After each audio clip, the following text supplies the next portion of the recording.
stop scrolling right now. What I'm about to show you has been hidden from you your entire life, and when you understand why, you'll never trust the food industry again.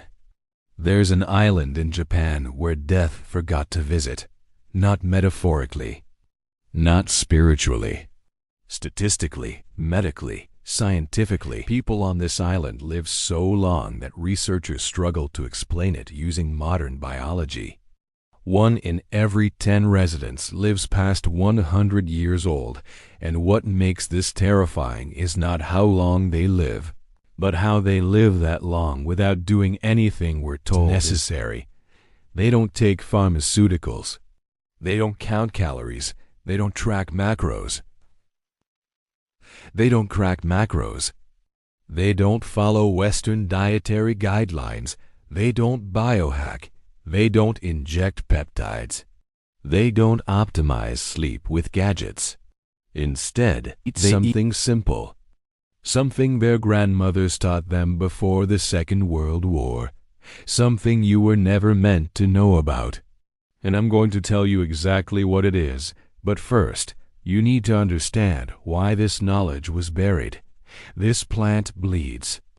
Not red, not white sap like most plants, not clear liquid. It bleeds a thick golden yellow, like warning tape, like something nature wanted impossible to ignore. When you cut a single leaf from this plant at dawn, by the following morning a completely new leaf grows back in its place. The Japanese noticed this and named it accordingly. Ashitaba, tomorrow's leaf. The name isn't poetic, it's literal. Inside that yellow sap is what pharmaceutical companies have spent billions trying to replicate, and just as much ensuring never discover. A compound that exists nowhere else in nature. Not in spirulina, not in moringa, not in any superfood sold in glass jars or pushed by influencers. This compound activates something your body was designed to do naturally, but forgot because of the diet you were raised on. It tells your cells to clean themselves. It forces damaged proteins to be removed. Broken mitochondria are recycled. Cellular waste is eliminated before it becomes cancer, Alzheimer's, or metabolic disease.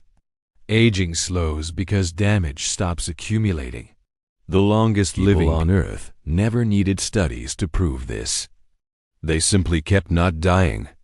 And that should make you angry, because this information wasn't lost. It was ignored.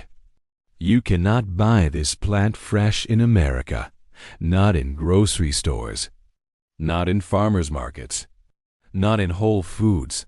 The FDA has approved no health claims. Most doctors have never heard its name, Ashitaba, the plant eaten daily by the longest living humans on Earth and tasted by almost no Americans.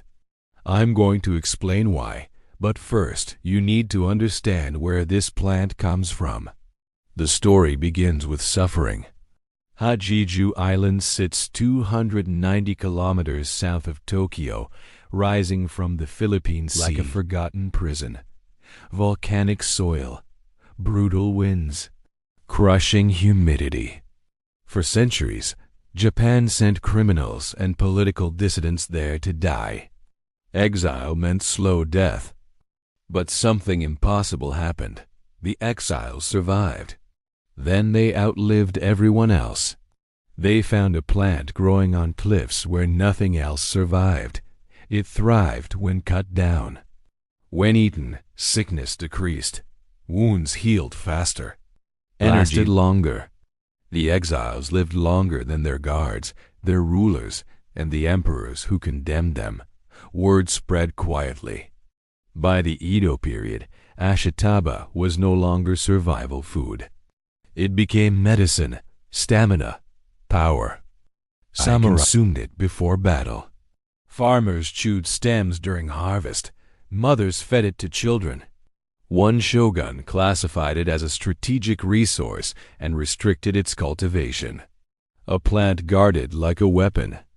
After World War II, everything changed. American occupation reshaped Japan's food system. Western agriculture replaced tradition. Ashitaba retreated to the islands. The mainland forgot. The islands didn't. Today, Okinawa and Hachiju have the highest concentration of centenarians on Earth. Okinawa alone has 5 times more people over 100 than the United States. No pharmaceuticals, no supplements. Just food continuity. The same foods for centuries. And now science has confirmed what history already proved. In 2016, researchers at the University of Graz isolated Ashitaba's unique compound. The plant was already nutrient-dense. Vitamins, chlorophyll, antioxidants. The yellow sap contained something new. 4,4-dimethoxyhalcone, DMC, a flavonoid found nowhere else. When applied to yeast, lifespan increased. Fruit flies lived longer. Roundworms lived longer. Different species. Same outcome. The mechanism was identical every time. DMC activated autophagy, cellular self-cleaning.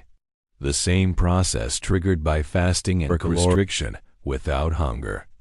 The study was published in Nature Communications. Peer-reviewed, reproducible, not folklore. Not marketing. Autophagy without starvation. Additional studies showed tumor suppression, blood sugar regulation, reduced inflammation. The data exists. So why don't you know this plant?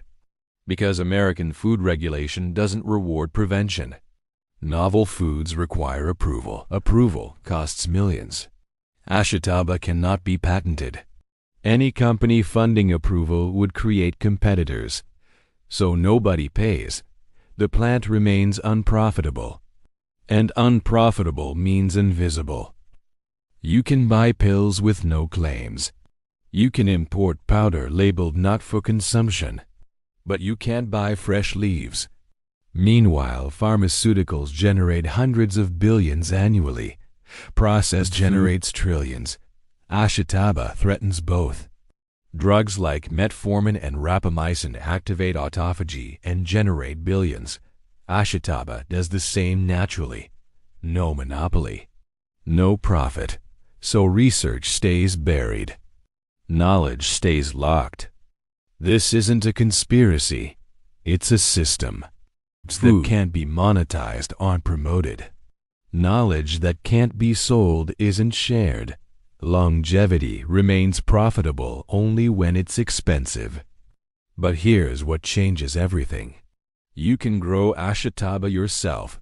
Balcony, backyard, windowsill, hardy, low maintenance. Cut today, harvest tomorrow. The name is instruction. Seeds exist. Plants ship quietly. One pot feeds weekly consumption. The same Okinawan centenarians followed for centuries. Taste is mild, slightly bitter. Easy to prepare. Soups, teas, tempura, salads, powder, juice. Every part edible. Every part active. The roots strongest. The leaves sufficient. Centenarians aren't just older. They're independent. Clear-minded, mobile, useful. Health span, not lifespan. Western medicine extends life by machines, not by function. The average American spends their final decade managing disease. Chronic illness became normal. Aging became pathology.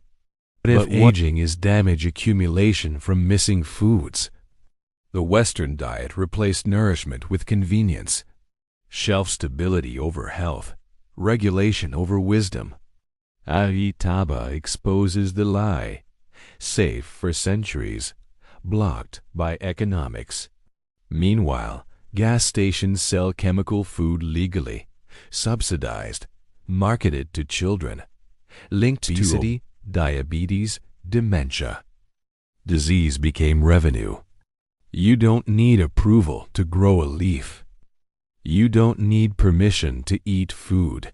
Knowledge is free once remembered. The centenarians didn't wait. They ate the leaf. Every garden is resistance. Every seed is independence. Every homegrown meal avoids the system designed to profit from sickness. Tomorrow's leaf isn't about the plant.